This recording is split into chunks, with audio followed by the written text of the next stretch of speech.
The hall glittered with lights that seemed to dance on the polished marble floors. Guests laughed, clinked glasses, and whispered congratulations, their faces alight with joy. Everywhere I looked, there were smiles, sparkling eyes, and the warmth of celebration. Yet, as perfect as everything seemed, my heart immediately found the silence that mattered most. The two empty chairs at the front. My parents' chairs. They should have been there, right in the center of it all. The people who had given me life, the ones I had dreamed of seeing smile as I walked down the aisle, were gone. And in their absence, the room felt colder, the laughter hollow, the music distant. I could hear my own pulse over the chatter, feel it hammering in my ears as if mocking me. I tried to hold my head high. My wedding dress clung perfectly, the train trailing behind me like something from a fairy tale. Flowers filled the air with a delicate scent, and my bridesmaids' laughter rang around me, a melody I could barely tune into. I smiled at them, laughed when they whispered jokes, nodded at the photographers snapping pictures from every angle. But the weight in my chest never lifted. Every step down the aisle was a battle between the bride I was supposed to be and the daughter I had always been. The daughter who had wanted more than anything to be noticed, to be loved, to be celebrated. And yet, at this most sacred moment, they were absent. I remember catching glimpses of guests whispering, eyes darting toward the empty seats. "Where are her parents?" someone asked, their voice soft but curious. I nodded politely, keeping the storm inside me hidden behind a carefully curated smile. I didn't know what to say. How do you explain that the people who gave you life chose to skip the day that defined it? How do you explain that your parents had walked away when their presence mattered the most? The music swelled, and I kept moving forward, my heels clicking against the floor in a rhythm that felt like my heartbeat. My groom was waiting, eyes fixed on me, steady and comforting. His hand reached for mine, and I felt a spark of warmth amidst the cold emptiness. He didn't need to say a word. His presence alone reminded me that love could exist even when family failed you. But the emptiness lingered. I could feel it, sharp as glass, slicing through every laugh, every whispered word of congratulations. My mind flashed back to childhood moments I had long tried to forget. The birthdays they missed. The times I had stood silently in a corner while my siblings were praised. The words that cut deeper than any argument ever could. "You're too sensitive. You overreact. You'll understand when you're older." They had never really understood me. They had never really celebrated me. And now, on the day I was supposed to feel the most seen, the most loved, the proof of their indifference was staring back at me in two empty chairs. I forced a smile, keeping my lips steady as I reached the altar.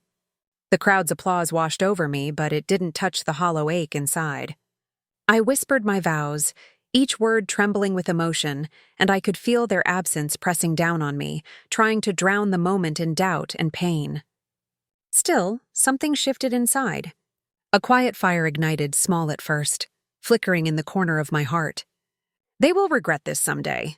I didn't know exactly how or when, but I felt certain that the people who had chosen to ignore my happiness would eventually see me for who I truly was, and they would wish they hadn't missed it. The ceremony ended and guests cheered, moved by the love that filled the hall. My husband kissed my hand, whispered words that made my chest swell, and I felt a strange mixture of relief and grief. Relief that I had found someone who truly saw me, grief that the people I had longed for were missing. As the photographers captured every smile, every embrace, I allowed my mind to wander into what the future might hold. I imagined walking away from this pain, building a life that was mine alone, one where no one's absence could define me.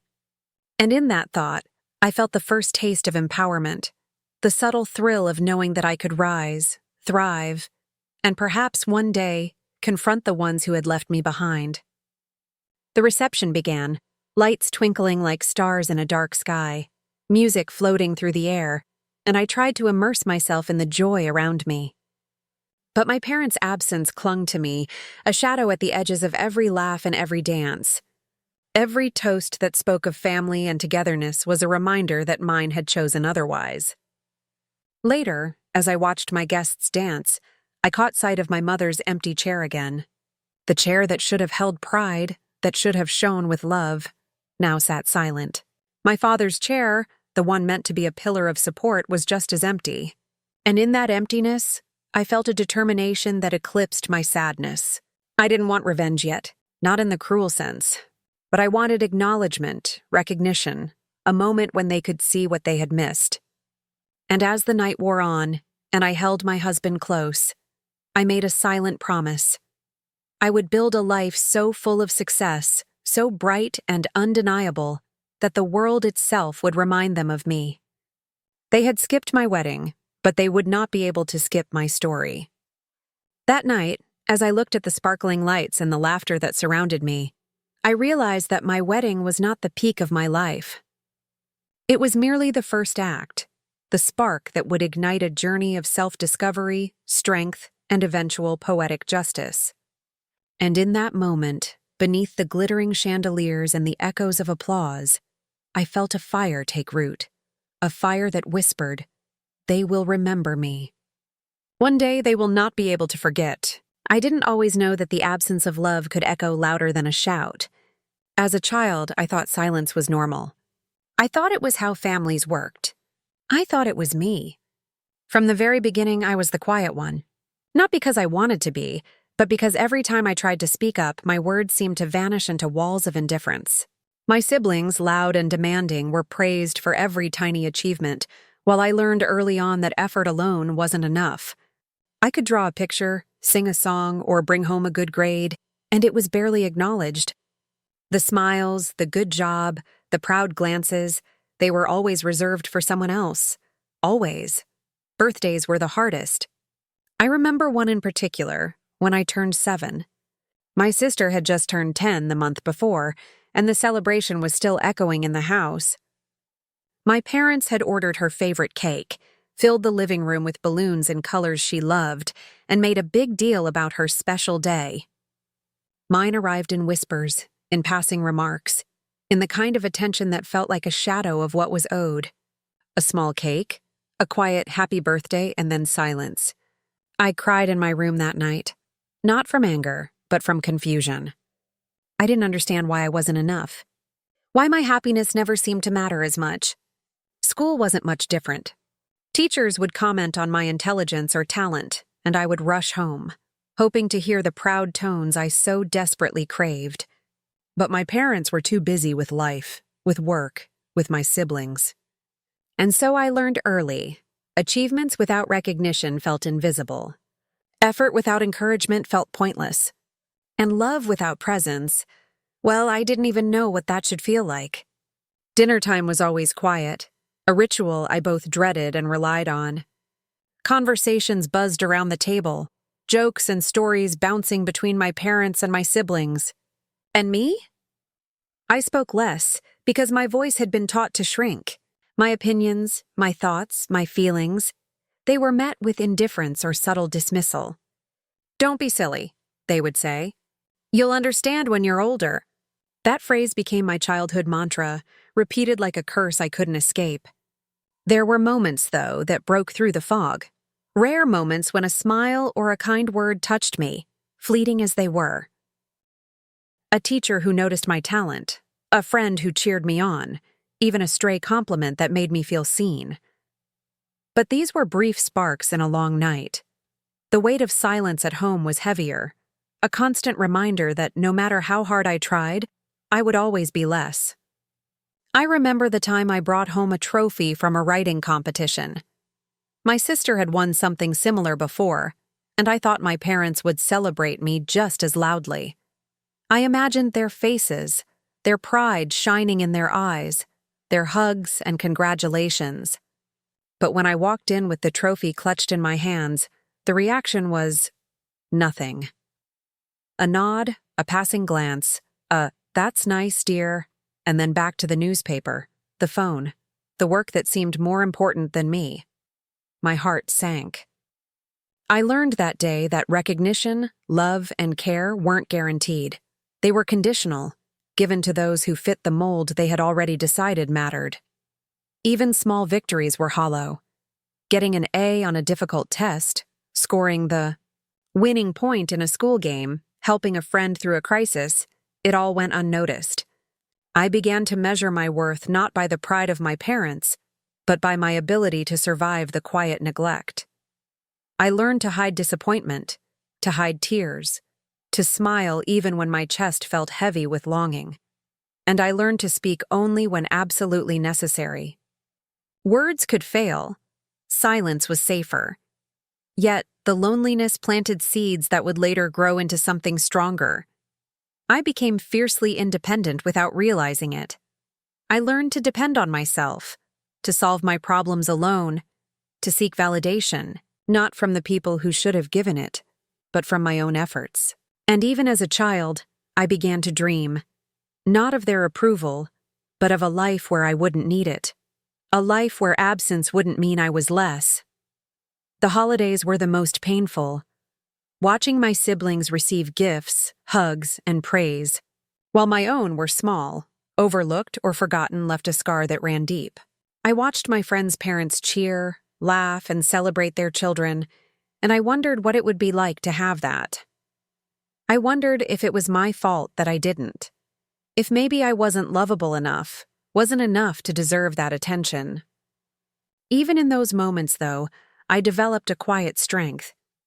I learned to observe, to notice the things that went unsaid, to read the spaces between words.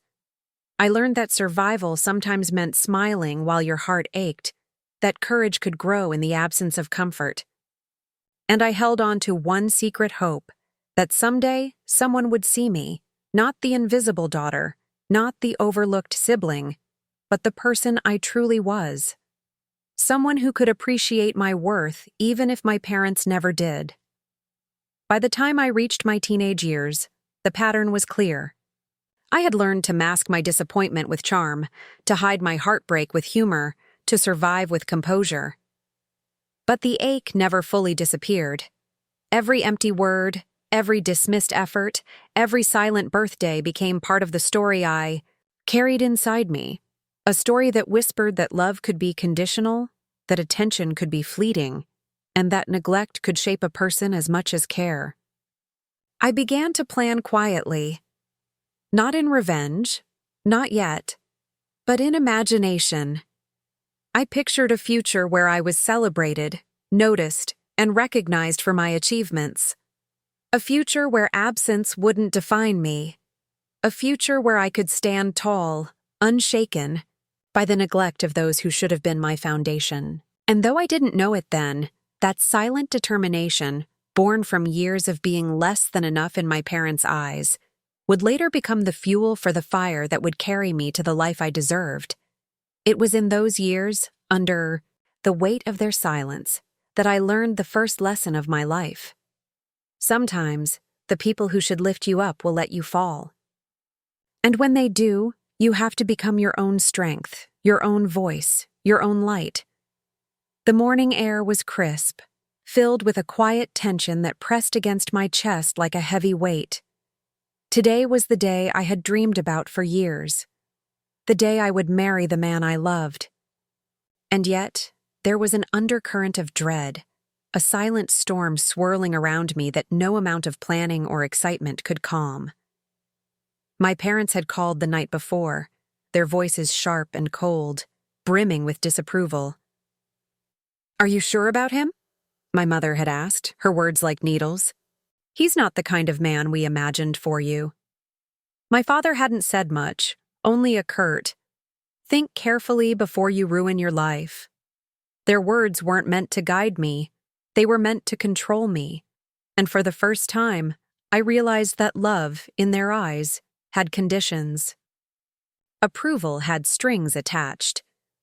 I stood in front of the mirror, brushing my hair, trying to steady my hands.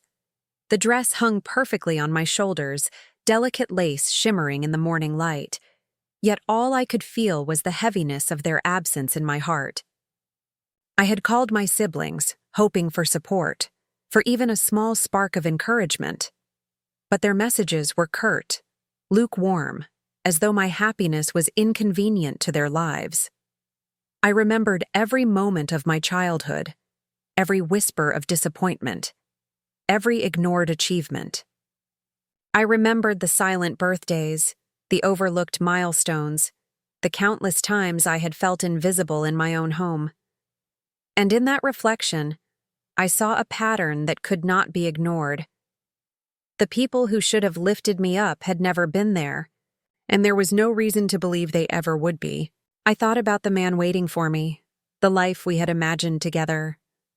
I thought about the small apartment we had rented, the modest savings we had painstakingly gathered, and the dreams we had whispered to each other late at night. And I realized something profound. This was my chance to take control, to step into the life I deserved, even if it meant leaving behind the people I had longed to please. When I stepped out of my room, my parents were there, glaring with a mixture of anger and disbelief. "You're making a mistake," my mother spat, her voice trembling with what she tried to mask as authority. "Do you even understand what you're doing?" My father's eyes were cold, almost indifferent. "You'll regret this. You'll see." I looked at them, really looked at them, and for the first time, I saw clearly. Their disapproval was not concern, it was control. Their words were not guidance, it was an attempt to shape me into someone I was not. And suddenly, the fear that had held me hostage for years began to dissolve. "I'm not making a mistake," I said, my voice steady, stronger than I had expected. "I'm choosing my life. I'm choosing love. And I'm done trying to fit into a life that was never meant for me." The silence that followed was suffocating. They opened their mouths, probably to argue, to beg, to manipulate. But I didn't wait. I turned and walked away, leaving behind the house that had been my cage for so long. Each step toward the car, toward freedom, felt surreal, like walking out of someone else's story and into the one I had been writing quietly, in secret, all my life. I had nothing with me but a small suitcase, the wedding dress I wore, and the quiet determination that I would not look back. My parents' shouts faded behind me, mingling with the morning breeze. My siblings' faces were pale in the doorway, a mixture of shock and judgment. But their reactions didn't matter. What mattered was that I had chosen myself, finally, fully, without apology. The drive to my new life was filled with 1,000 thoughts: fear, excitement, doubt, and hope all tangled together.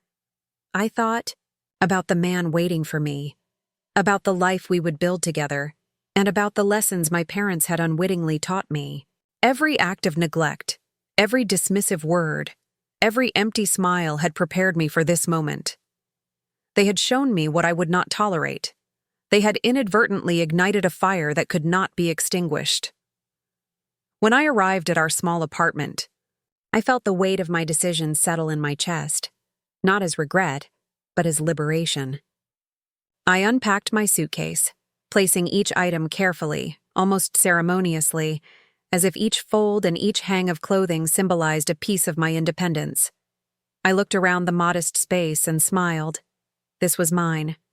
Every wall, every window, every corner of this tiny apartment was a testament to choice, to courage, to the refusal to let others dictate my worth. That night, as I lay in the quiet darkness of our first night together, I thought about the road ahead. It would not be easy. I had no financial security beyond what we had saved, no safety net, no one to lean on but the man who now held my hand through it all. But for the first time, I felt a peace I had never known. I had chosen love, chosen freedom, and chosen myself.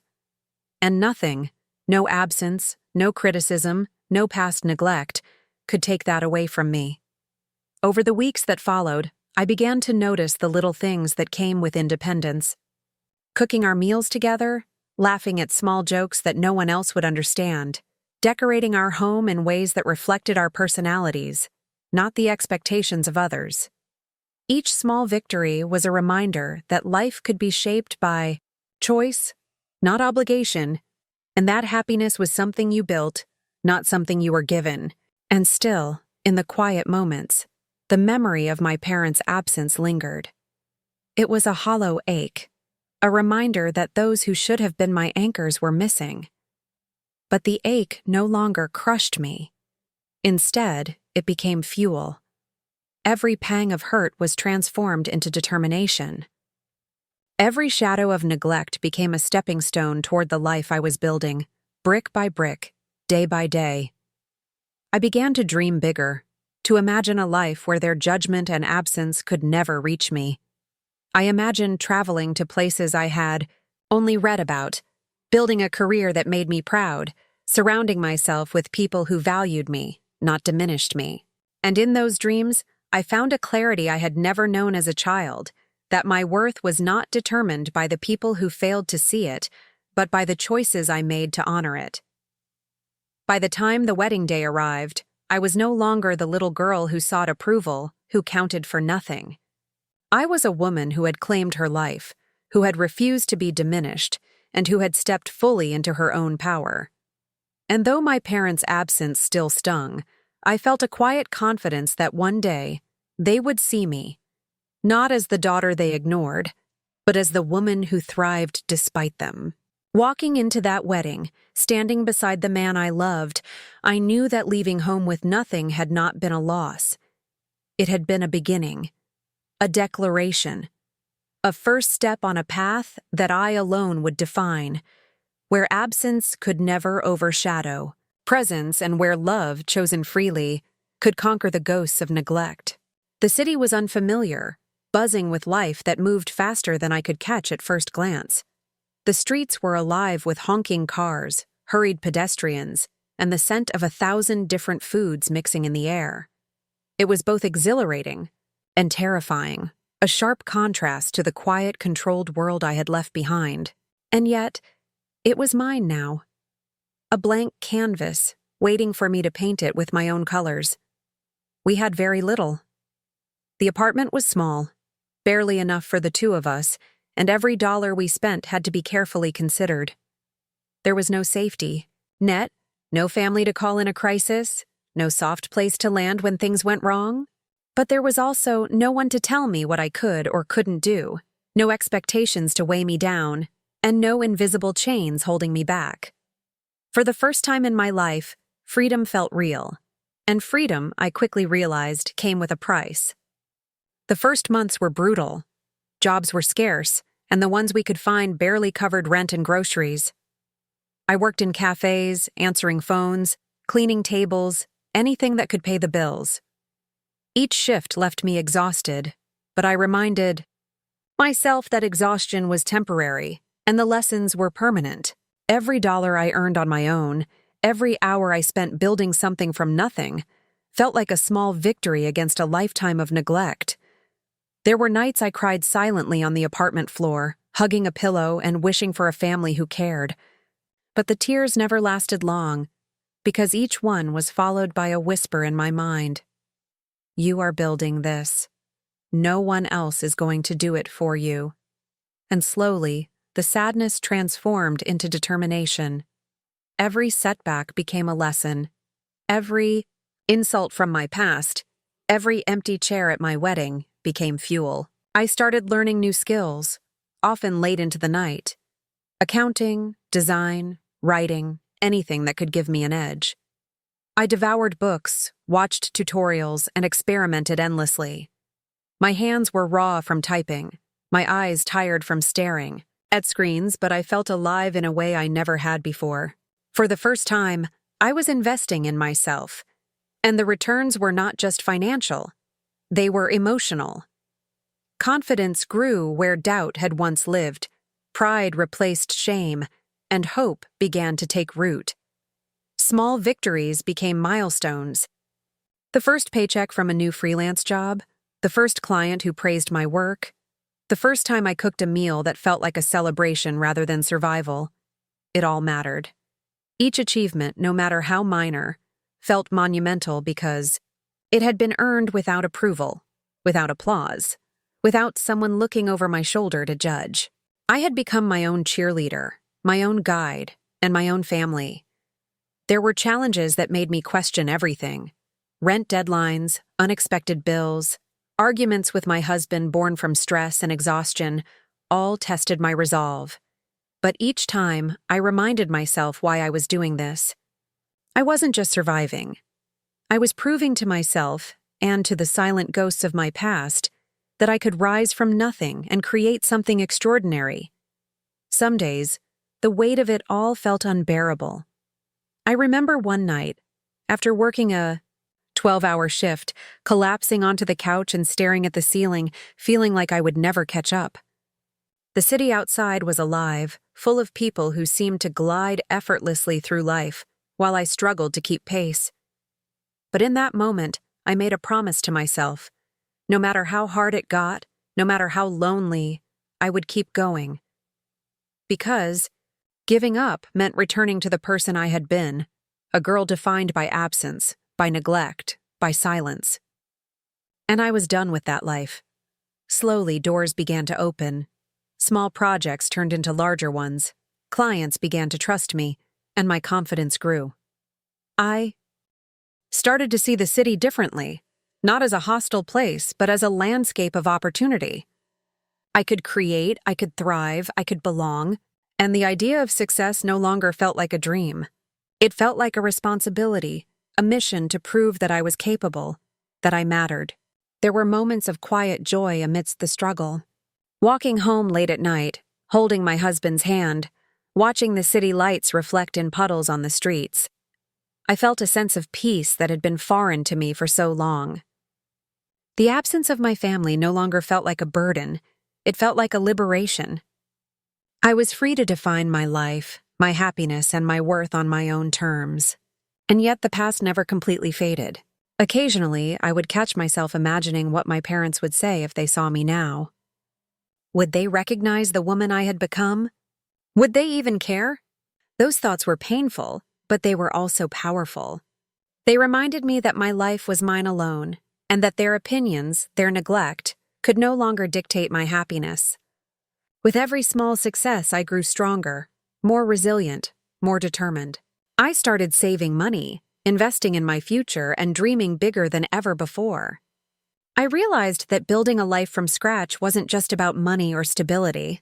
It was about reclaiming my identity, my power, and my voice. I was no longer a silent girl waiting for approval. I was a woman creating her own destiny. By the time a year had passed, the apartment that once felt cramped and intimidating had transformed into a home full of warmth, love, and possibility. The jobs that once seemed like survival had turned into opportunities, and the skills I had learned were beginning to pay off. I had built a foundation, not just for wealth or comfort, but for the life I had always dreamed of. And through it all, a quiet fire burned inside me, fueled by the absence of those who should have been there. The pain of being overlooked, dismissed, and forgotten became my motivation. Each challenge, each setback, each sleepless night strengthened my resolve. I realized that the very things that had threatened to break me had actually made me unbreakable. The life I was building was more than survival, it was triumph. And even though the memory of empty chairs at my wedding still stung, I no longer let it define me.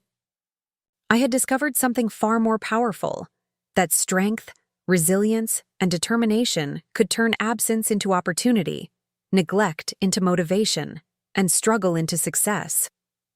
And as I stood on the balcony of our small apartment one evening, watching the city lights flicker like 1,000 tiny promises, I knew that this was only the beginning.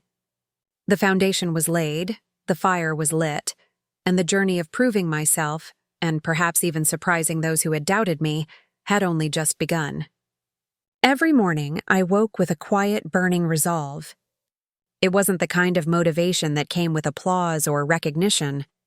It was the kind born from absence, from the sting of rejection, from the long years of being overlooked. Every glance I had ever craved from my parents, every hollow good job that never came, every ignored birthday and forgotten achievement, they all whispered to me day and night, "Prove them wrong." I carried those voices like fire in my chest, small embers at first, flickering but persistent. On days when exhaustion threatened to paralyze me, when bills piled up, clients rejected me, or the apartment felt too small to hold my dreams, I would close my eyes and remember the empty chairs at my wedding. That memory, once a source of pain, had become a compass pointing me toward a life they could not diminish. There were mornings I would wake before dawn, the city still asleep, the streets empty, and I would sit at the tiny kitchen table with my laptop and a cup of cold coffee, thinking about everything I wanted to achieve. I thought about success, not for the applause, not for validation from others, but for the silent satisfaction of proving to myself that I was capable, that I was enough, that I could rise above neglect and indifference. I began to craft a vision of who I wanted to become. Every skill I learned, every hour I invested, every challenge I faced, I did it with intention. The fire inside me was no longer just about survival. It was about transformation. I didn't just want to live. I wanted to thrive. I didn't just want to succeed. I wanted to excel so fully that no one could ignore it, no one could dismiss it, and no one could ever forget it. It wasn't easy. The city could be cruel, and so could life itself. There were clients who doubted me, projects that fell through, nights where the money ran low and the fear ran high. But each failure was a lesson, each obstacle a test of my resilience, and every time I felt my determination waver, I would remember the voices that had doubted me most, my parents, my family, the ones who had walked away when I needed them the most. I made a silent vow to myself. I will not only survive without their approval, I will flourish beyond it. That vow became a mantra. Every decision I made, every risk I took was filtered through that promise. If I hesitated, I asked myself, would I let them see me falter? The answer was always no. If I doubted my ability to push forward, I reminded myself that my parents had never believed in me, and that alone was reason enough to succeed. Every setback became fuel. Every insult became a spark, and slowly the fire inside me grew into an inferno. I remember nights when exhaustion threatened to pull me under. I would stare at the ceiling, feeling the weight of loneliness pressing down, and I would imagine them, their faces at my wedding, the silence that had marked my childhood. The anger and disappointment would rise, but instead of breaking me, it fueled me. I whispered to the dark, "You will see me. You will know my worth. You cannot ignore what I will become." It was during these moments, in the quiet of early mornings and late nights, that I discovered the true power of self-belief. I realized that I didn't need anyone's approval to succeed. I didn't need their pride to validate my efforts. Their absence had forced me to rely on myself, to trust my own judgment, and to embrace the strength I had always had but never been allowed to recognize. And so I began to push harder. I took on more work, learned faster, studied deeper, and invested in my skills with relentless focus. Every new client I won, every project I completed successfully, every milestone reached became a testament to my determination. And even when the city seemed cold, even when friends faltered, even when doors closed in my face, I reminded myself, I am building my life. I am creating my future. I am unstoppable. The fire wasn't just about proving my parents wrong. It was about proving to myself that I could define my life on my own terms. I began setting goals that felt impossible at first. Financial independence, a career that mattered, a lifestyle that reflected my values and dreams. And slowly, painfully, those impossible goals began to materialize. Each small victory fanned the flames of determination, making the fire inside me unquenchable. I remember the day I landed my first significant client, a moment that should have been simple, but felt monumental. I had negotiated, worked late nights preparing proposals, and poured every ounce of energy into making it happen. When the contract was signed, I felt a rush of triumph so intense it almost brought me to tears. And in that moment, I thought of my parents, of the empty chairs, of every moment I had been made to feel invisible. I smiled to myself and whispered, "You will see me one day. You will remember me." The fire kept me awake at night, but it also gave me dreams. Dreams of the life I would build, of the success I would achieve, of the independence I would claim. I began to visualize the life I wanted. Financial freedom, a home that reflected my hard work, recognition not because someone owed me attention, but because I had earned it. I imagined moments of triumph, and with each vision, the fire burned brighter, illuminating the path forward even when the road seemed dark. It wasn't always a straight path. I stumbled, faltered, and occasionally questioned my strength. But each time I faced doubt, I remembered the rejection, the neglect, and the silent absence that had once defined me. And every time, the fire inside me roared louder, reminding me that nothing, not even the people who had abandoned me, could dim the light I carried within. By the time months turned into a year, the fire had transformed. It was no longer just anger or hurt. It had become purpose, clarity, and unshakable resolve. I was no longer simply surviving. I was creating, thriving, and moving toward a life that could not be ignored. And somewhere deep inside, I knew that this fire, born from neglect and fueled by rejection, would one day carry me to the moment when those who doubted me would finally see me, recognize me, and remember me. And so I kept going. I worked, I learned, I built. I pushed past exhaustion, doubt, and fear, holding tight to the fire inside me. Because I had promised myself that I would rise. I had promised myself that I would not just be seen, but remembered. And that promise became my guiding star, my anchor, and the reason I refused to stop. Every tear shed in silence, every sleepless night, every moment of struggle, it was all part of the journey. And with every step forward, the fire within me grew stronger, brighter, unyielding. It was the force that would shape my destiny, the engine of my transformation, and the silent vow that would one day make those empty chairs at my wedding seem like a distant memory, eclipsed by the life I had fought so hard to claim. It started as a quiet idea, almost fragile, like a single candle flickering in a dark room. I had been working relentlessly for months, juggling multiple jobs, late nights, and constant worry about bills and rent. I had learned countless skills, honed my talents, and built a foundation brick by brick, but nothing had yet sparked the moment that felt like real change. Until that idea came. I remember the night clearly. The apartment was silent, the city outside humming softly, and I was sitting at the kitchen table, my laptop open, coffee growing cold beside me. Ideas swirled in my mind, dozens of projects, countless possibilities, but one concept refused to leave my thoughts. It was practical but daring, simple but with the potential to grow, and most importantly, it felt right. I began sketching, planning, and researching. The more I worked on it, the more I realized that this wasn't just another project. It was the opportunity I had been waiting for. Every skill I had learned, every lesson born from struggle and rejection, suddenly had a purpose. It all converged into this one idea, this one chance to prove that I could not only survive but thrive. The first steps were terrifying. Launching anything new was a gamble, especially when every dollar mattered.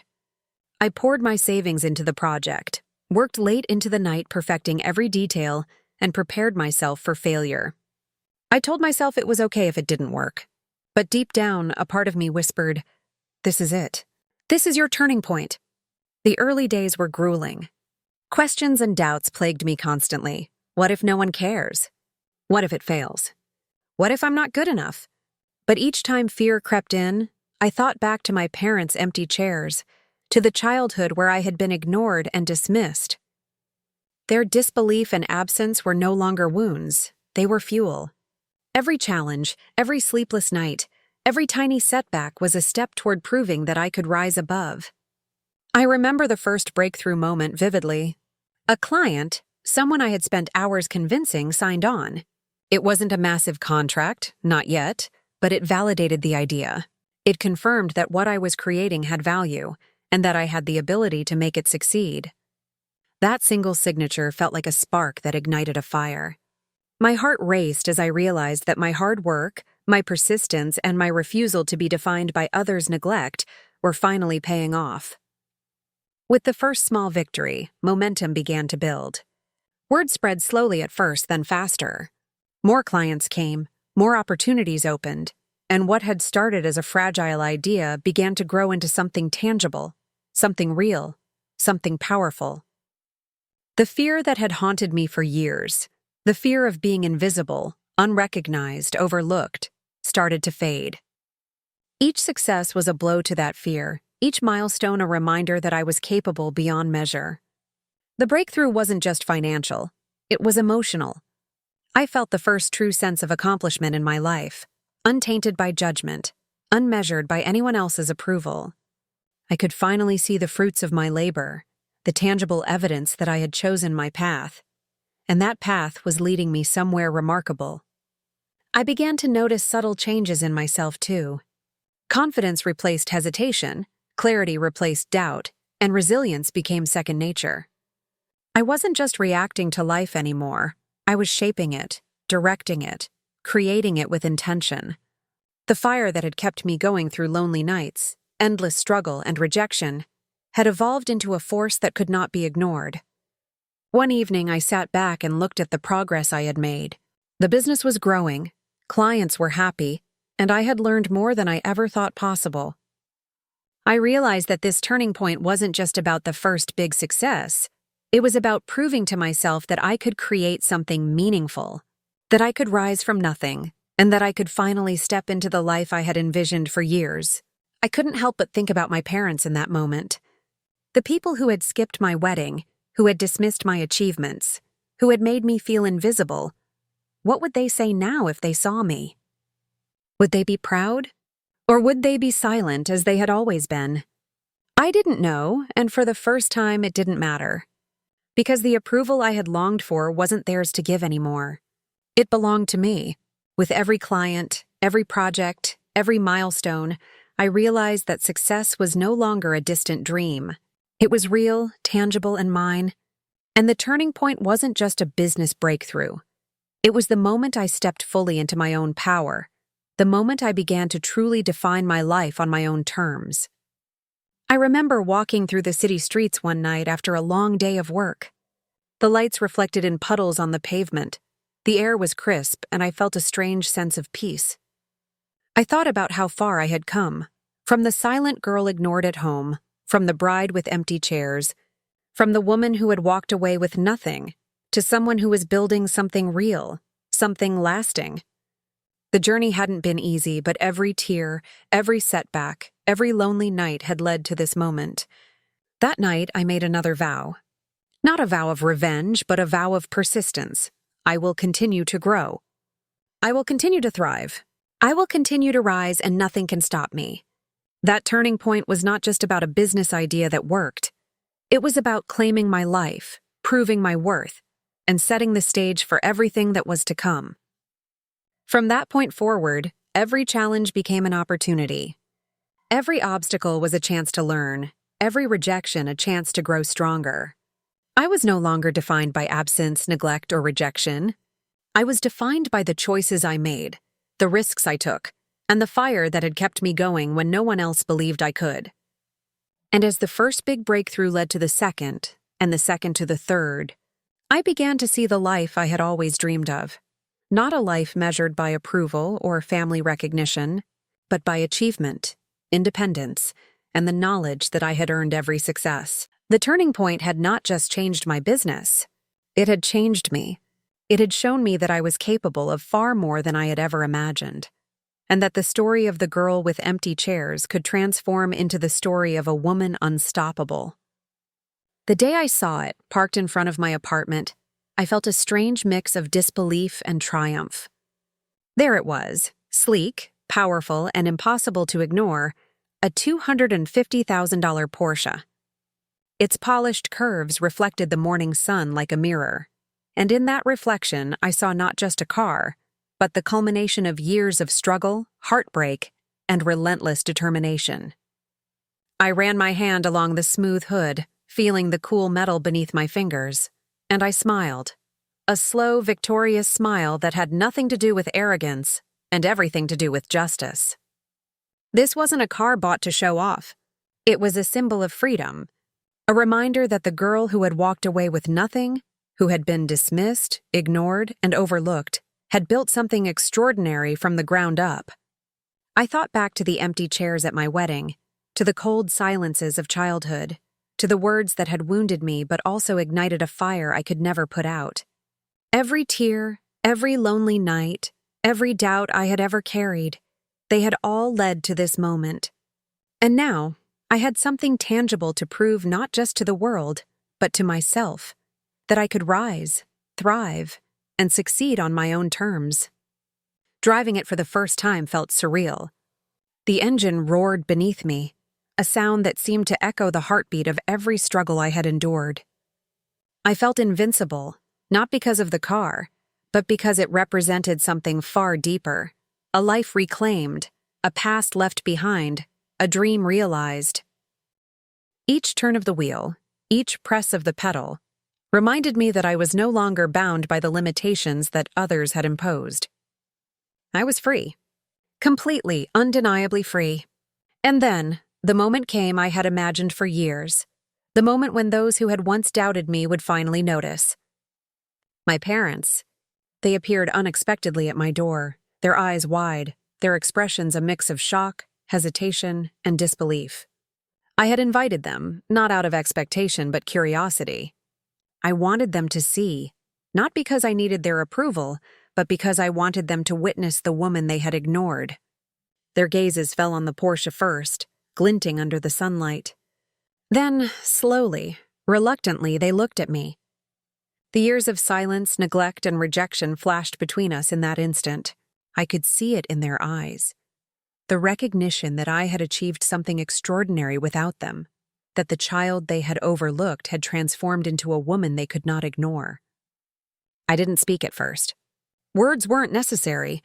The car, the life I had built, the confidence radiating from every part of me, it said everything. And yet, beneath the triumph, I felt a quiet satisfaction, a subtle vindication that had nothing to do with revenge and everything to do with justice. I had not merely survived. I had flourished. I had taken every challenge, every heartbreak, every moment of neglect, and turned it into power. My mother's voice finally broke the silence, trembling with something like awe. Is this really yours?" she asked, unable to mask the mixture of surprise and, perhaps, regret.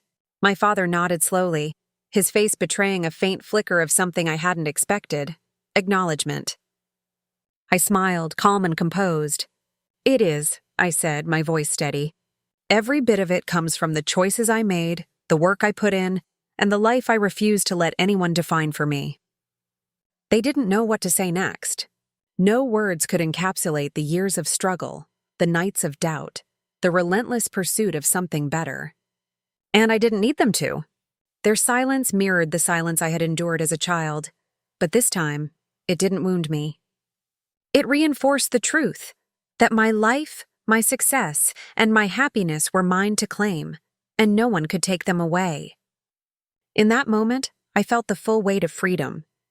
The freedom to live on my own terms, the freedom to celebrate success without seeking permission, and the freedom to finally look at my past and know that it had only made me stronger. The Porsche wasn't just a car. It was a testament to every struggle, every sacrifice, every tear I had shed along the way. Driving away that day, the city streets stretching endlessly ahead, I felt a sense of clarity I had never known. I understood that success was not measured by wealth alone, but by the journey, the resilience, and the courage it took to arrive there. And for the first time, I truly felt at peace. The past was behind me, the future lay open, and the life I had dreamed of, independence, recognition, and freedom, was finally mine. As the engine hummed beneath me and the sunlight danced across the dashboard, I realized something profound. I had not only built a life worth noticing, but I had also transformed every absence, every rejection, and every ignored moment into a force that could never be denied.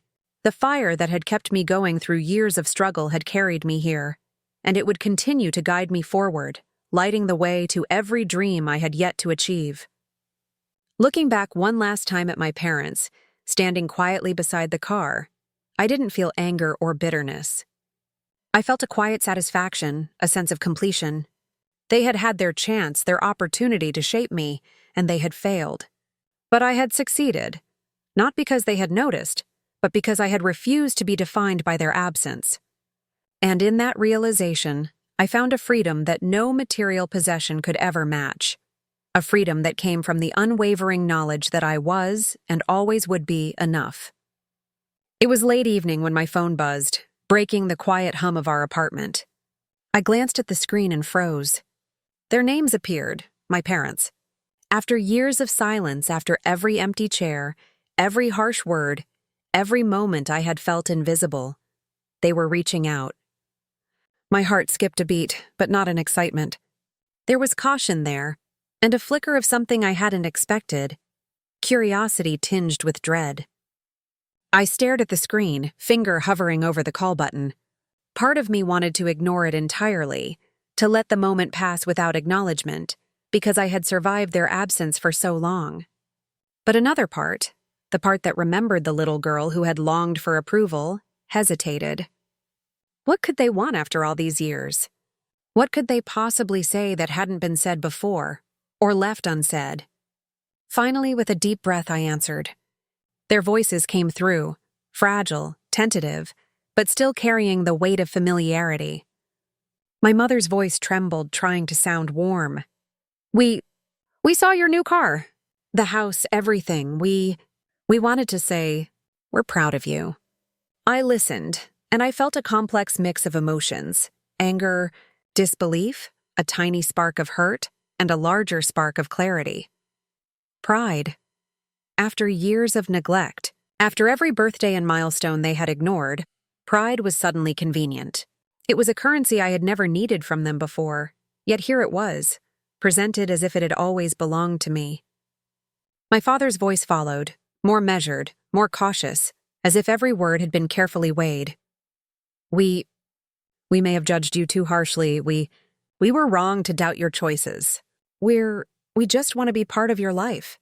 I wanted to scream, to tell them every word I had ever held in silence. The heartbreak, the abandonment, the quiet years of struggle while they watched from a distance. But I didn't. Instead, I let the silence stretch, a gentle barrier that spoke volumes. I could hear the manipulation beneath the veneer of love, the guilt they hoped to evoke, the regret they hoped would make me bend, the soft words meant to reel me back into a story I had already outgrown. Do you really mean it? I asked, my voice calm but sharp, cutting through the veneer. After everything? After all the years of absence? There was hesitation on the line, a pause that lasted longer than it should have. And in that pause, I realized something crucial. This call wasn't about reconciliation. It wasn't about mending or acknowledging the years of neglect. It was about control. Their guilt was their weapon, their regret a lure, and love, what they called love, was a mask for the manipulation they had perfected over a lifetime. I remembered every empty chair, every harsh word, every moment I had been made to feel invisible. I remembered walking away from home with nothing, building my life from scratch, surviving nights of doubt and exhaustion, and finally claiming a success that was entirely my own. And I realized that I had a choice. I could answer them with anger, with hurt, with words that might satisfy a momentary craving for acknowledgement. Or I could answer them with clarity, with the quiet power of someone who had already won. I hear you, I said finally, my voice steady, controlled. But I don't need your pride now. I don't need approval, and I certainly don't need manipulation disguised as love. My life, my happiness, my success, they belong to me, not to you. The silence on the other end was telling. It was the first time in years that I had the upper hand, the first time they realized that their attempts at guilt could not touch me. I wasn't the little girl they could sway with empty words or fragile gestures. I was a woman who had built everything herself, who had turned absence into motivation, who had claimed every victory without them. I continued, my voice soft but unwavering. You may have been absent and you may regret it, but that doesn't change the past. It doesn't erase the years I spent proving myself, and it doesn't mean I owe you a place in my life simply because you feel guilty now. I've lived, I've thrived, and I've built a life that no one could diminish, not even you. I could hear them fumbling for words, searching for a way to respond, but I didn't wait. I ended the call, letting the silence settle like a shield around me. And in that silence, I felt a sense of peace I hadn't felt in years. The call that had the potential to reopen old wounds instead reinforced my strength. I was no longer the girl waiting for approval. I was the woman who had already claimed her worth. Later that night, I sat on the balcony, the city lights twinkling below, and reflected on everything that had brought me here. The struggles, the failures, the lonely nights. They had all shaped me, steeled me, and prepared me for this moment. The call from my parents, though unexpected, could not shake me. It could not undo the years of determination, the fire that had kept me going, or the victories I had claimed with my own hands. I realized that some people, even those closest to us, may never truly understand or support us. But that doesn't diminish our value, our achievements, or the life we are building. Recognition is powerful, but self-recognition is even more so. And I had learned to recognize myself long before anyone else could. The call had been a test, an attempt to see if I was still vulnerable, if the years of neglect had left a crack in my armor. But I was unshakable. I had transformed absence into fuel, rejection into motivation, and struggle into success. And as I sat in the quiet of my apartment, the hum of the city around me, I smiled. The fire that had kept me going burned brighter than ever, and I knew that no call, no words, and no attempt at manipulation could ever extinguish it. I had built a life worth noticing. A life they could finally see, but one they could never control. And in that realization, I found the ultimate satisfaction, that the girl who had once felt invisible was now unstoppable, undeniable, and free. The drive to their house felt surreal.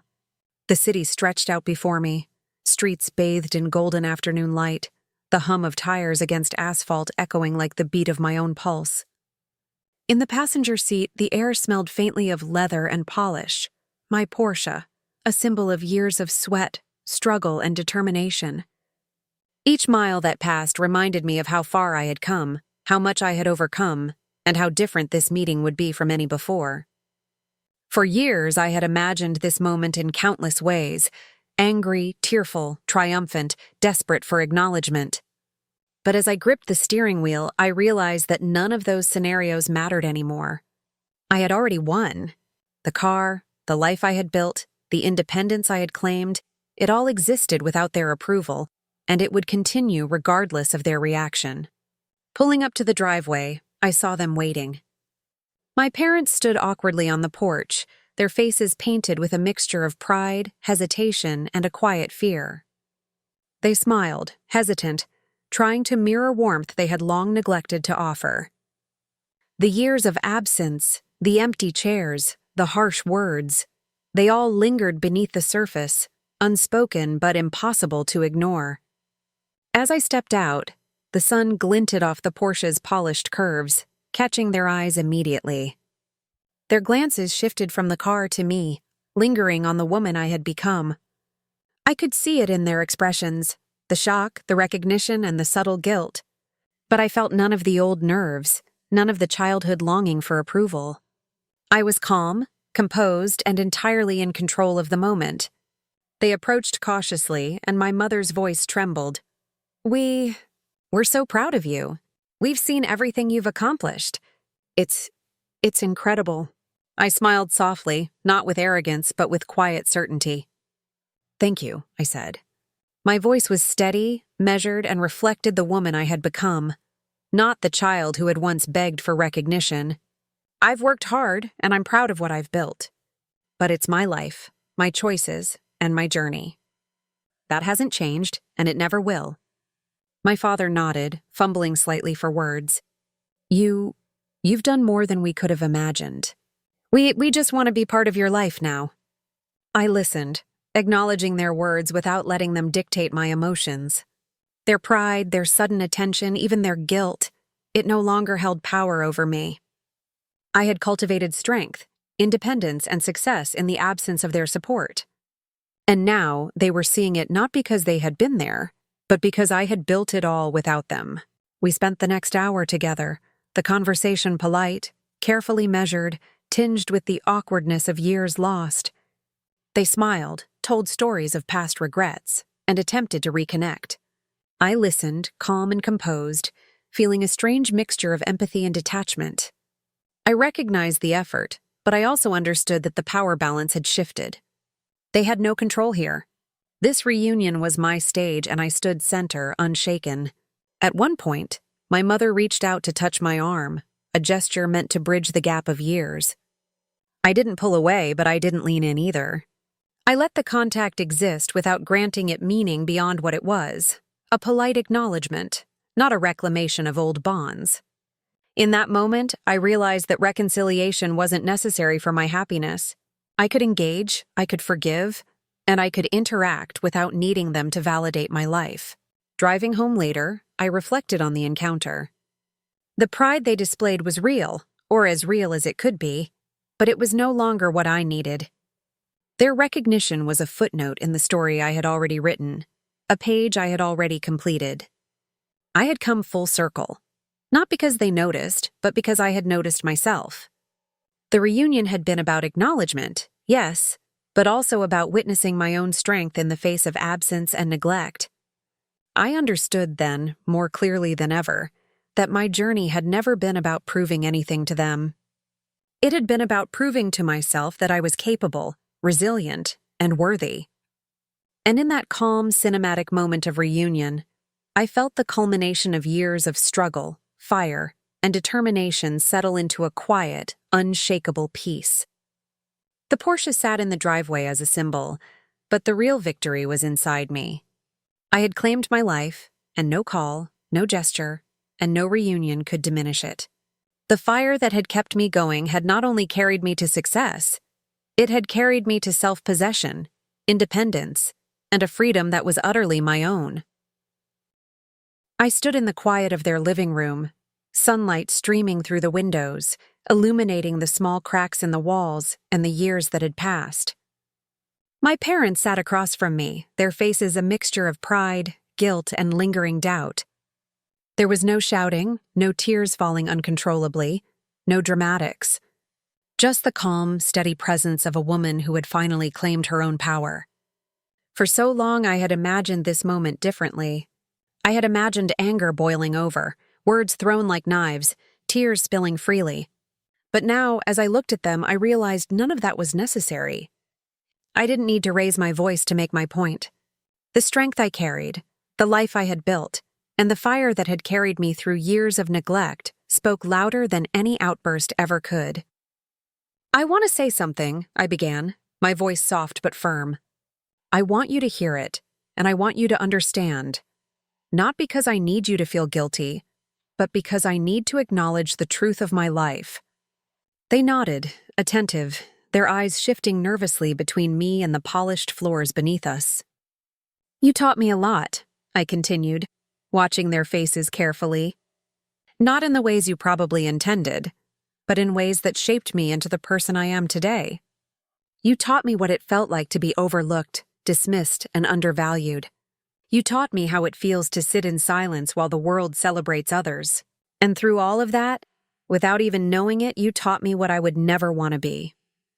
I paused, letting the words settle in the room like dust motes floating in the sunlight. There was a weight in the air, a quiet acknowledgement that these truths were undeniable, even if uncomfortable. "Because of your absence, I learned to rely on myself," I said, my voice steady, controlled, but brimming with emotion I had carried for years. "I learned to work, to fight, to persist, and to rise above the limitations placed on me. Not by the world, but by those who should have loved me unconditionally. You didn't mean to, but you gave me the greatest gift anyone could give, the lesson that I could succeed without anyone's approval." Their expressions shifted, a mixture of pride and shame flickering across their features. I could see my mother's eyes glisten, but I didn't falter. This wasn't about their regret. It was about the truth I had embraced and the peace I had earned.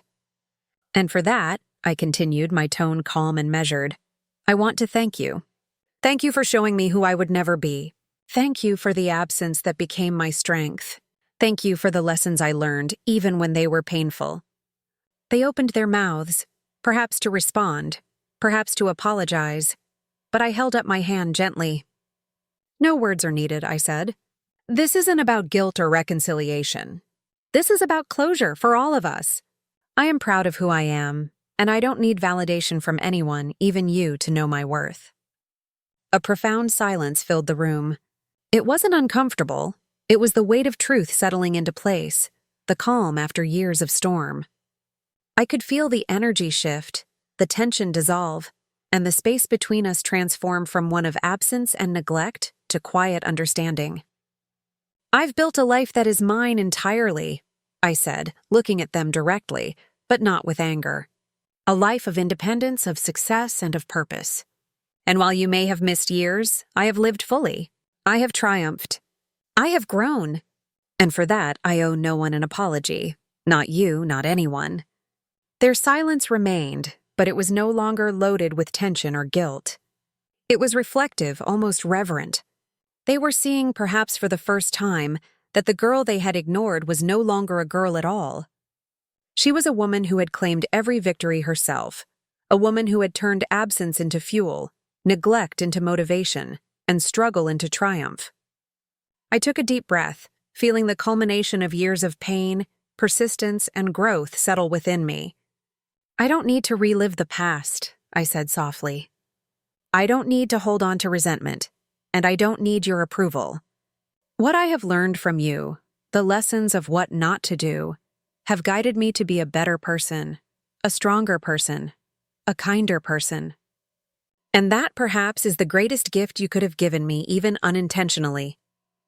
Their eyes filled, and for a fleeting moment I glimpsed the parents I had wished for, the people who might have nurtured me, supported me, and celebrated me. But I didn't dwell on what could have been. Instead, I embraced what was, the truth that I had become the person I was meant to be, regardless of their absence. I am grateful, I concluded, my voice calm, composed, and unwavering. Not because of what you did for me, but because of what I became in spite of it.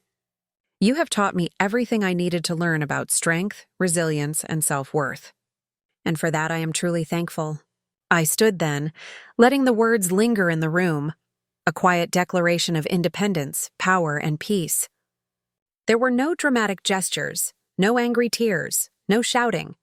Just the serene satisfaction of a woman who had finally found closure. The weight of the past no longer pressed on my shoulders. It had transformed into wings, carrying me forward into the life I had fought so hard to create. As I walked to the door, I looked back one last time. Their faces were a mix of pride, awe, and lingering regret, but I didn't need anything from them anymore. I had already claimed my life, my success, and my happiness.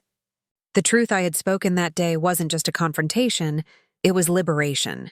A declaration that I would live fully, independently, and unapologetically. And in that quiet, cinematic moment, I realized something profound. The greatest lessons aren't always taught intentionally.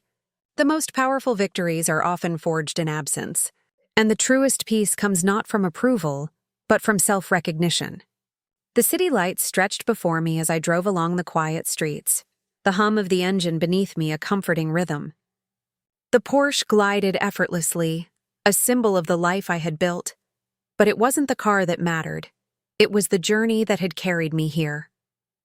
The struggles, the heartbreak, the moments of doubt and loneliness, they had all been the fuel that transformed me.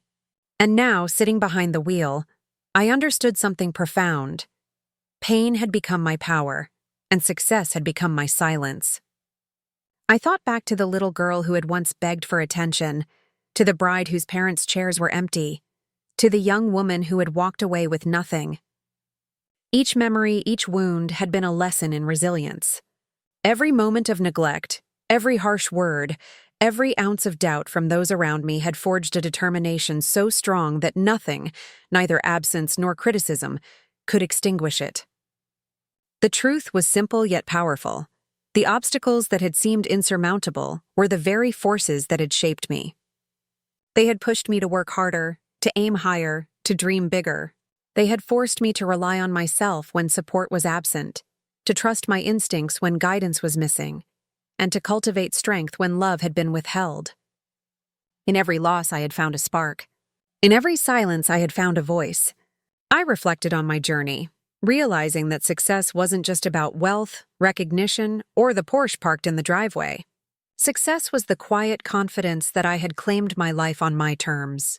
It was the ability to walk into a room, face the world, and know without doubt that my value wasn't dictated by others. Success was the peace that comes from proving to yourself, above all else, that you are enough. And so my victories became silent triumphs. I no longer needed applause or approval from those who had once doubted me. My accomplishments were mine, to cherish, to build upon, to honor. They were quiet declarations of my strength, echoing not in the voices of others, but in the steady rhythm of my own life. Every milestone, every achievement, every small victory whispered a single truth: I had overcome. As I navigated the winding streets, I allowed myself a moment of gratitude. Gratitude not just for the successes, but for the struggles that had led me here, for the nights of doubt that taught persistence, for the absence that taught independence, for the rejections that taught resilience. Every challenge, every heartbreak, every moment of uncertainty had been a stepping stone to the life I now lived. I realized that the road ahead would always have challenges. Life rarely unfolds without obstacles, without moments that test resolve and character. But I knew now that I was equipped to face anything. The fire that had kept me going through years of neglect had transformed into an unshakable confidence, a compass guiding me through the unknown. I could navigate any storm, overcome any setback, and continue building a life that reflected my values, dreams, and hard-earned wisdom. The Porsche purred beneath me as I drove, but it was the lessons, the fire, and the silent triumphs that truly propelled me forward. I understood now that true empowerment doesn't come from wealth, recognition, or even revenge. It comes from self-reliance, inner strength, and the ability to transform pain into purpose. I thought about my parents one last time, their attempts at reaching out, their hesitant pride. I felt compassion for their regrets, but no longer any need for their approval. They had been part of my story, but they did not define it. I was the author of my life, the architect of my destiny, and the keeper of my own happiness. As the night settled over the city, I reflected on the quiet truth I had learned. Life will not always give you the love, support, or recognition you crave, but it will give you the chance to rise, to build, and to claim your power. And when you do, your success becomes your silence, your peace, and your unshakable truth. I smiled, feeling the weight of years of struggle lift from my shoulders. The road ahead was still long, still uncertain, but I no longer feared it. I had been tested, shaped, and strengthened. I had turned absence into motivation, rejection into fuel, and struggle into triumph. And now, as I looked at the light stretching endlessly before me, I knew that no matter what came next, I was ready. The girl who had once sat in the shadows, invisible and unheard, was gone. In her place stood a woman who had claimed her life, her worth, and her voice. Pain had become her power. Success had become her silence.